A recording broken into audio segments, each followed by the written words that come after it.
If you're running a deli, a sandwich shop, or even just prepping charcuterie at home for a crowd, you know the difference between a slicer that feels like a toy and one that actually holds up under real use.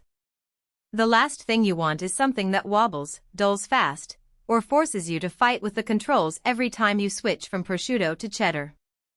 That's why I wanted to put the eurodib commercial gravity feed deli slicer, 12-inch, made in Italy through its paces, not just in a quick demo, but in the kind of daily grind it's built for. Link is in the description if you want to check the product details on Amazon. This isn't one of those flimsy home slicers that can barely handle a tomato without jamming. It's a commercial-grade machine with a 12-inch forged steel blade and a gravity feed system that actually pulls the food toward the blade instead of making you push.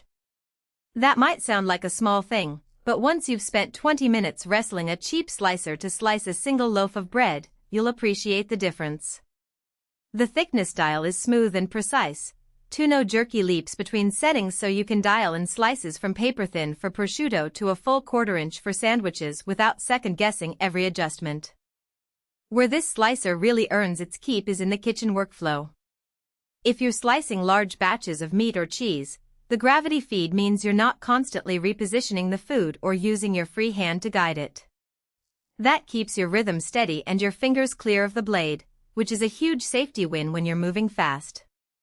The Italian construction isn't just for show, it's heavy enough to stay put on the counter without walking across the room every time you press down.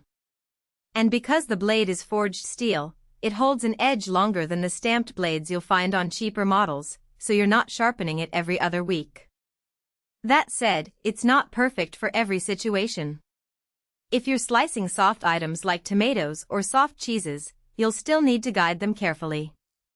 The gravity feed works best with firmer foods, think salami, hard cheeses, or cured meats. It's also a bit of a beast to move around. This isn't a slicer you'll be tucking into a cabinet after every use. It's meant to live on your counter or a dedicated stand, so make sure you've got the space for it.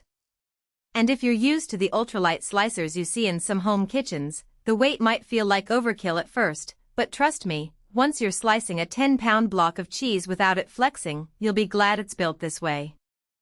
Who should buy this? If you're a small deli, a sandwich shop, or even a serious home cook who slices regularly for events or family gatherings, this slicer is worth the investment. It's built to last, easy to clean, and designed to handle the kind of volume that would wear out a cheaper machine in months. The thickness control is consistent, the safety features are solid, and the Italian build means it's not going to fall apart after a year of daily use. Who should skip it? If you're only slicing soft items or you're working with limited counter space, this might not be the right fit. A lighter, more compact slicer would probably serve you better. And if you're not slicing in bulk, if you're only using it once a week for a few slices of cheese, you might be better off with something simpler and cheaper. The value here comes from the durability and the workflow efficiency, not just the specs.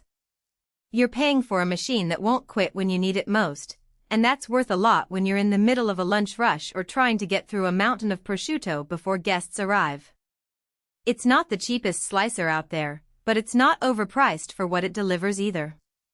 If you're ready to step up from the gimmicky slicers that promise the world but crumble under real use, this is the one to get.